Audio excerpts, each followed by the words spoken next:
The privilege of holiness. When the Lord your God brings you into the land you are about to enter and occupy, he will clear away many nations ahead of you: the Hittites, Girgashites, Amorites, Canaanites, Perizzites, Hivites, and Jebusites. These 7 nations are greater and more numerous than you. When the Lord your God hands these nations over to you and you conquer them, you must completely destroy them.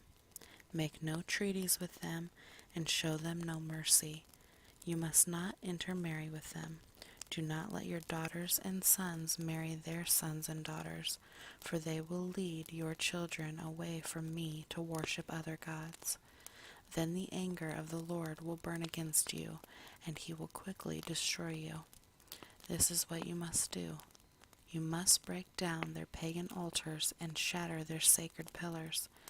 Cut down their Asherah poles and burn their idols. For you are a holy people who belong to the Lord your God. Of all the people on earth, the Lord your God has chosen you to be his own special treasure. The Lord did not set his heart on you and choose you because you were more numerous than other nations, for you were the smallest of all nations. Rather, it was simply that the Lord loves you, and he was keeping the oath he had sworn to your ancestors. That is why the Lord rescued you with such a strong hand from your slavery and from the oppressive hand of Pharaoh, king of Egypt. Understand, therefore, that the Lord your God is indeed God. He is the faithful God who keeps his covenant for 1,000 generations and lavishes his unfailing love on those who love him and obey his commands. But he does not hesitate to punish and destroy those who reject him. Therefore, you must obey all these commands, decrees, and regulations I am giving you today. If you listen to these regulations and faithfully obey them, the Lord your God will keep his covenant of unfailing love with you, as he has promised with an oath to your ancestors. He will love you and bless you, and he will give you many children. He will give fertility to your land and your animals. When you arrive in the land he swore to give your ancestors, you will have large harvests of grain, new wine, and olive oil, and great herds of cattle, sheep, and goats. You will be blessed above all the nations of the earth. None of your men or women will be childless, and all your livestock will bear young.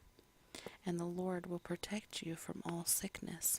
He will not let you suffer from the terrible diseases you knew in Egypt, but he will inflict them on all your enemies. You must destroy all the nations the Lord your God hands over to you. Show them no mercy, and do not worship their gods, or they will trap you. Perhaps you will think to yourselves, how can we ever conquer these nations that are so much more powerful than we are? But don't be afraid of them. Just remember what the Lord your God did to Pharaoh and to all of the land of Egypt. Remember the great terrors that the Lord your God sent against them. You saw it all with your own eyes. And remember the miraculous signs and wonders and the strong hand and powerful arm with which he brought you out of Egypt.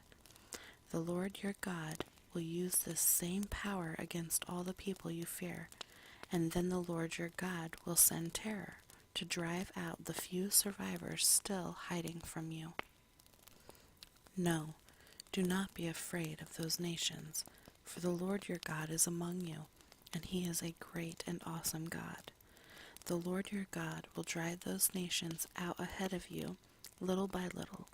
You will not clear them away all at once, otherwise the wild animals would multiply too quickly for you. But the Lord your God will hand them over to you. He will throw them into complete confusion until they are destroyed. He will put their kings in your power, and you will erase their names from the face of the earth. No one will be able to stand against you, and you will destroy them all. You must burn their idols in fire, and you must not covet the silver or gold that covers them. You must not take it, or it will become a trap to you, for it is detestable to the Lord your God. Do not bring any detestable objects into your home, for then you will be destroyed, just like them. You must utterly detest such things, for they are set apart for destruction.